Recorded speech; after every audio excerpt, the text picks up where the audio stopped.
আজকের রাখির রান্নাঘরে ইলিশ দিয়ে বেগুনের একটা পাতলা ঝোল দেখে নেওয়া যাক। প্রথমে ইলিশ মাছগুলোকে নুন হলুদ দিয়ে কিছুক্ষণ মাখিয়ে রাখা হবে। এবার একটা বেগুনের ছোট ছোট টুকরো করে কেটে নিতে হবে। সবসময় তো আমরা ইলিশ মাছের ঝাল ভাপা খাই, মাঝে মধ্যে পাতলা ঝোলটাও খুব ভালো লাগে। এবার কড়াইতে তেল দিয়ে তেলটা গরম হয়ে গেলে একে একে বেগুনগুলো দিয়ে দিতে হবে। বেগুনগুলো একটু হালকা লাল লাল করে ভেজে তুলে নিতে হবে। তারপরে ওই তেলেই, বেগুন ভাজার তেলেই একে একে ইলিশ মাছগুলো দিয়ে আমাদের ভেজে নিতে হবে।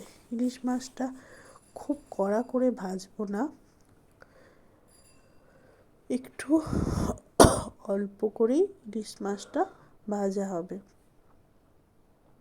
এবার ইলিশ মাছটা ভাজা হয়ে গেলে একে একে তুলে নিতে হবে।